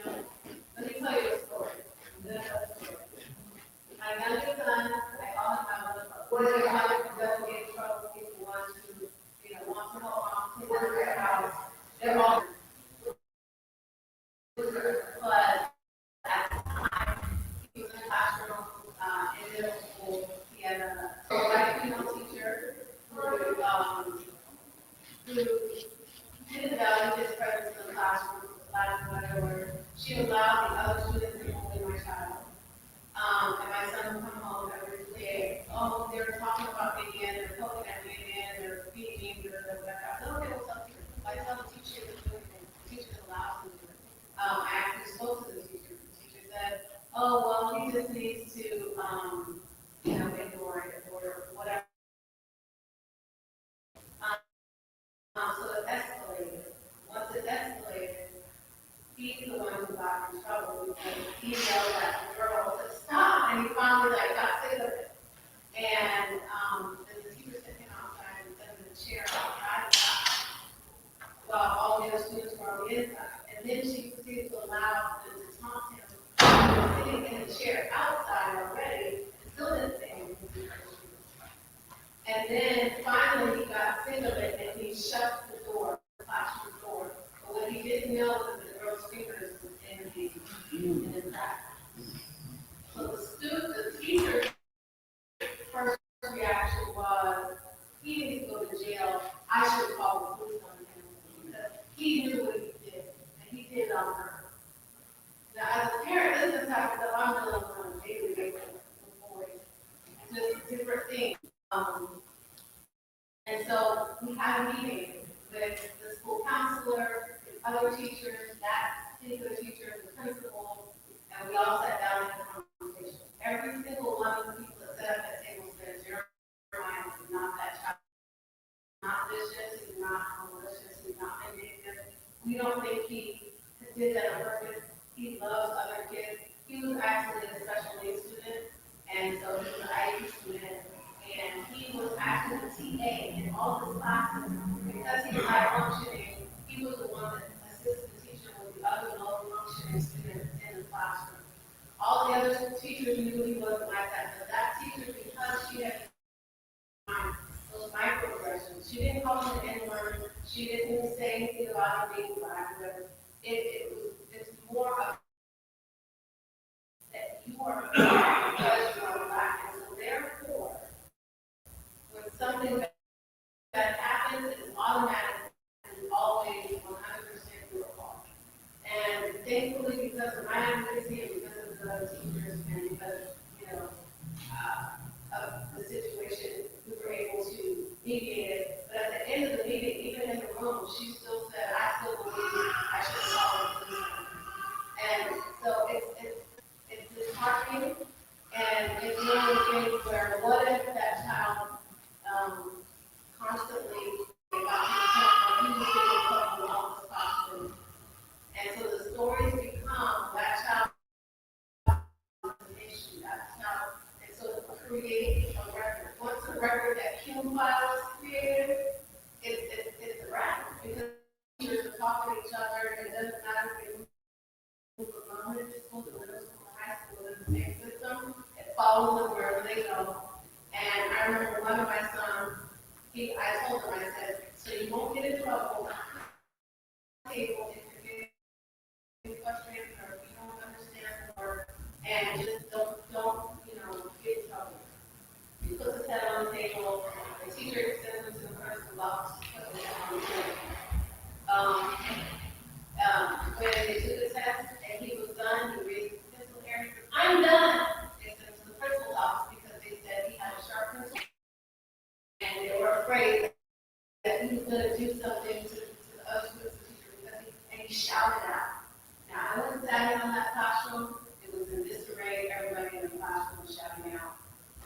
These are the things that as a parent, that you experience over and over and over again on the classroom. My other son, she said, my son has ADHD. He's on drugs. You should put your child on drugs because he can't sit still this year.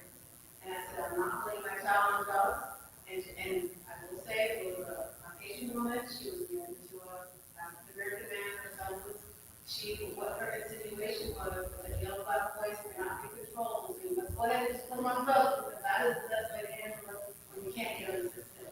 You deal with these issues over and over and over and over again, and nothing is done, and you try to get help, you give up. And so I just want to offer that because I think you guys are actually doing a lot of good things to help address those gaps that existed back when I came from school when they were young. There are 26 27 or 28, 27 and 22 now, so that's long years and a half. And I'm happy to hear that things are changing. I wanted to ask, like, how that can be duplicated with something with her. But that's a conversation I have to have with the district there.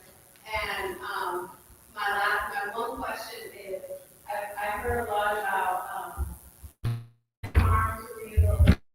And they should understand that they're juveniles, that they have very limited years, that they impulsive, that peer pressure, and that we should try to pursue and do the juvenile process. And I just want to, when those kids are pushed to the brink, when they're pushed in a corner, and there's nothing left for them to do but to lash out, I would hope, or I would ask, or I'm wondering if Black children are going to be given that same, opportunity to have restitution, rehabilitation, because they are impulsive, because they are young, because they are literally a lot of times back into it. Thank you. Thank you so much to all the presenters, all the and government officials, to the clergy. God bless you. Thank you for being a part of this dialogue. I haven't gotten any questions sent up. I don't think anyone have any comment, which is great because it's information that you don't have questions at the end. Hey, awesome. What we do have, hearing from the presenters, there are some things that needs to be given out to the community. All of the technology, the information lines, the programs. You have the programs, you have the resources, but it seems as though that many people don't know about them. What are we going to do about getting that information to the parents? It's like it's a tight niche, it's only for select groups. If we can make sure that we send out texts to the parents when your school is closed, you're sending text message when you have other things going on, but information about programs, resources. I would like to make sure that, when you have these meetings, I would like to be a part. I'm not taking over, just want to be information, want to be a link to those things so I can be a resource and come back and let the others know this is what's going on. These are the things that they're working on. Definitely one of the community. I am a regional bishop, so I have 40 pastors that look up to me as a regional bishop. Nevada, Arizona, Utah, California. We actually do the same thing, go into the communities. And so this is part of what I do, is serve the community. Providing those resources, as the superintendents have said, what was it? Left it over there, that you send out, so we tip. That's a great opportunity because one, there's the parents, like they were saying, there are some parents that's really don't want to get involved, don't want their name, don't want to be talked about, don't want to, they feel retaliatory against. We need to make sure that we provide resources for those families. If that child, that student is assaulting another child, who pays that doctor visit when they go to the ER? That parent has to pay that $100 copay when they get into a fight, when they get jumped and they break their arm, they out of school. Who has to pay? Babysitter. We need to make sure that those parents are not taking themselves. If we had a way to allow them to receive their restitution, I heard that there was restitution things and, but, well, they ought to be able to pay that restitution to that family, especially at this time and age where you know who did it and you see it is videotaped and they're found guilty of these crimes. They ought to pay restitution to that family to take care of that child that is injured. They have can't get to school, no education, that they're backed up on work. So is there for that? I want to see that funds going to the school district providing resources, those programs, weekend programs. And I've heard even from Rio Mesa was talking about there were some things that they were doing even in Channel Islands, going to, we need to be allow them on their record. We don't want them in juvenile. We don't want them, but they are aggressors, and we need to have programs for those aggressors. And we don't want to put it to where they have to spend time away. Well, the parents are afflicted. So let us come together and think with how we can put revenue back in the church, not the church, in the schools. You see, I've been looking for money for the church. But here it is that the school district, the police department, need to be together, not so much as they have the resource officers. Even Chief Benitez was saying that the resource officers had dwindled down to where they had 3, they got 1 or none at all. So we need to get that level back up where they are effective. Daily going on. I know he can talk about that, but are those still those resources in the elementary schools? Are they there to protect their kids home from school? Because there again, there are still things going on. Where is the resource officers? So providing that safety for them. I was in elementary school when they brought a gun and shot my classmate. He was Hispanic, was bleeding. Are we prepared to see that image of Oxnard Police Department carrying our children in a single file line out to school? Because we as a parent and the government officials have said, well, we're working on it, trying to figure it out. If we can work on this before the first of the new school year in the fall, just getting that information out for every kid, every student to know these are your options. This is what we can do. Call this number. We are here on this days. We're sending the information to their parents. There's people that don't know. And so as the school officials, city officials, get the information to the parents. We don't want to be burying our kids. We're tired of it. Because again, as a pastor, these members, these are my family. And so when they hurt, I hurt. And as pastors, that's how it ought to be in the community, ought to make sure that the community knows what's going on. So to the district attorney, those guidelines for prosecution, penance, petitions, we want to make sure that they understand what's a hate crime, what's an incident, how is it prosecuted. We want to make sure that if we can get in the fall, start in the fall, the police department would go and had, when I grew up in the 70s and the 80s, there was their program, there to keep kids off drugs. They would come out and talk to the children. We need that program. They have drag. They come out. Where are we doing that now? We need to be more active. I see the mounted officers, they were there. We need to do more present where they're not seen handcuffing and pulling folks over all the time. That they're serving and not just providing tickets. They're protecting. So the children want to know, I have a friend. I can call this person. I can let them know. But in order to do that, the police department has to have that ability to go. Those resource officers are there not tickets and put people in handcuffs and detain them, but more so as a relationship between the police department and the students. But we have to be more present. We need to have a LISA program once a month at the high school, just come out and have the officers and maybe have, I do here on the third Friday nights, youth night, open mic, and use their instruments, their band can play, and it opens up for them to express themselves.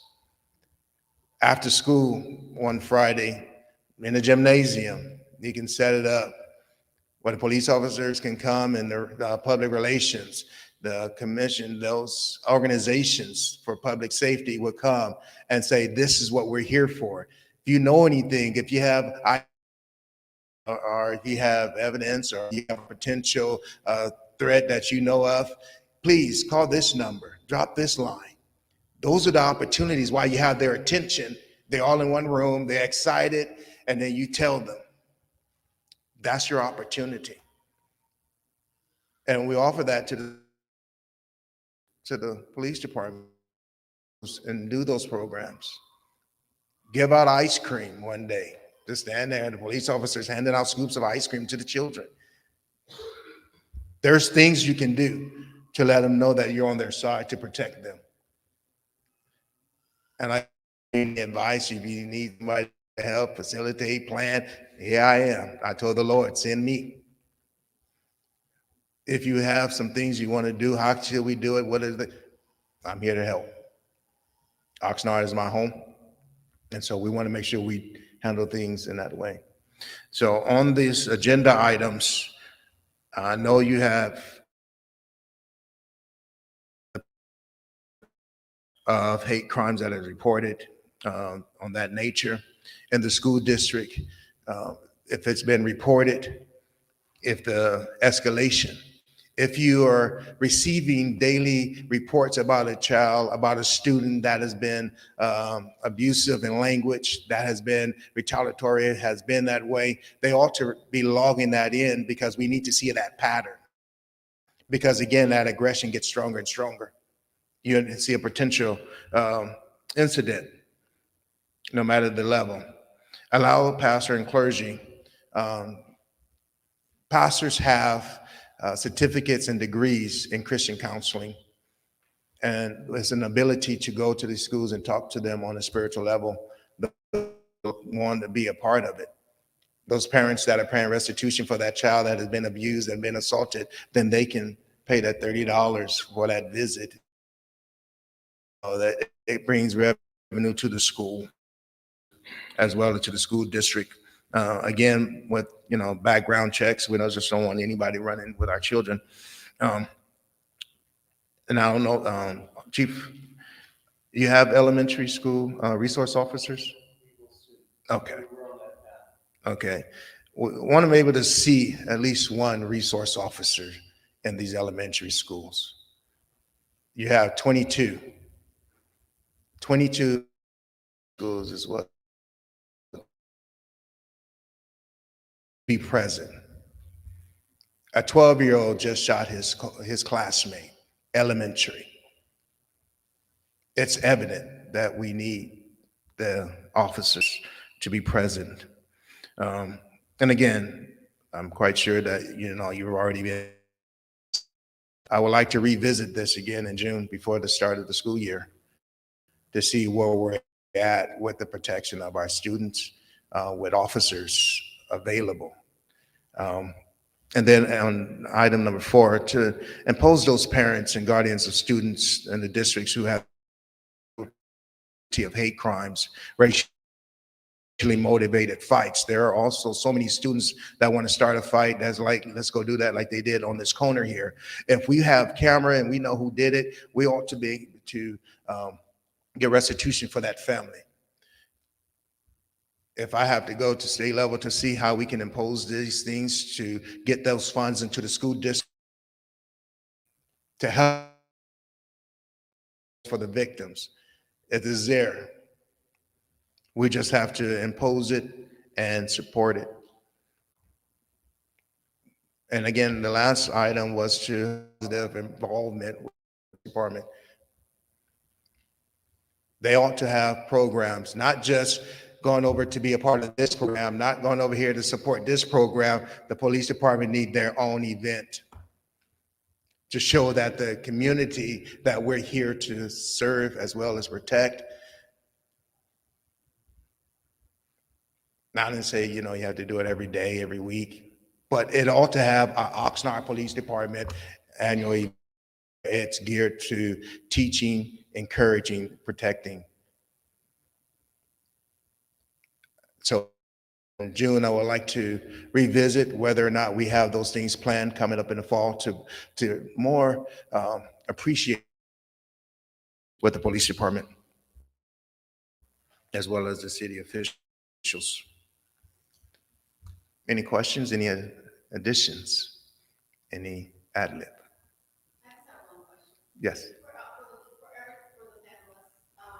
So I think reporting everywhere is an issue, and I'm wondering if all of you have any plans or, other than when you are thing, but to help families feel more comfortable with reporting or to build that trust with agents when they will report, so you can. We can certainly do things like write outreach, like KSAs. Get that messaging out. I think we're by and large, I think we are actually the last stop. And I think there's a lot of other organizations out in our community that also need to have this information in their hands too. They can pass it to theirs. For example, I have a chief advisory board, and I have about 22 members on that board. And this will be something that we will speak about at future meetings. They take that back to their constituencies. We have an interfaith group, we meet every Friday. They take that back to their constituencies. We get the information. To me, it seems like the convenience and the ease of the reporting system is the biggest gap. The infrastructure is in place, just you're going to have to be that's easy. But it has to continue. It can't be a one and done thing. That's You good. can't just put it out once and say we want it. Yeah, I would echo that, and I think what we experience in the schools is that we just have to constantly remind people of our resources. And so we are on all the social media platforms, the ones where the grown-ups are and the ones where the kids are. We've been doing live broadcasts on YouTube. Sometimes we've had as many as 5,000 people watching live. We learned how to do that during COVID. That's something that we're going to continue to do. But really, the safe and civil schools work that we're engaged in that as well. The one-liner I always remember is that you're about to tell a child how many more times do I have to tell you? The answer is at least one more, right? And so, same thing for grown-ups. We have to not assume just because we've delivered them they are able to do when they work within these systems of outreach that we're setting up. And we have to be patient, just like we have to be patient with the kids and continue to let them know our expectations and how they can meet them and be successful, which is the foundation of what the elementary district's doing in their safe and civil program. Same thing in high school. We assume just because they're in big bodies that they know what to do. And all ages understand that as adults, we have to guide them with the expectation, show them the way, and then help them to meet it and help them understand how to get help. And so that's, we'll continue to work hard on that. And I think that's what we're trying to pick up from what we're doing in the elementary district. And then get to know how we have to continue to coach them and help them. Yeah. The children are our future, but we have to remember they are today. They are today because if we don't teach them today, how much is the future? Encourage them. It's not going to help our children. So definitely we can go with there. Thank you so much for your time. If I can send that out and get with the other organizations up so I can come back and share what I've done and been a part of in the different organizations, the Black Student Union, the CI, Principal Ramos wanted me to go and be a part of those meetings as well. Where I'm going to make sure that we are going in the right direction. So thank you so much for each and every one. There is some refreshments as well as Starbucks donated coffee. Starbucks donated coffee. I told him the chief of police was coming. He's like, yeah, we got to send the 5. Thank you. Let us sit down. Thank you so much. Thank you, Bishop. Thank you. Thank you.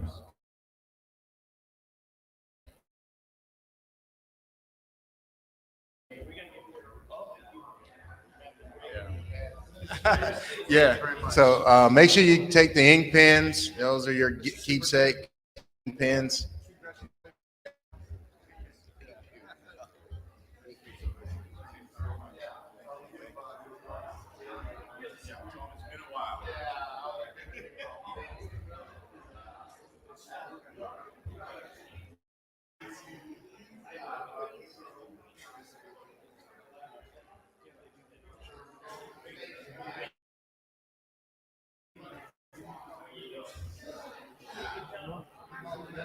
Thank you very much. Yeah.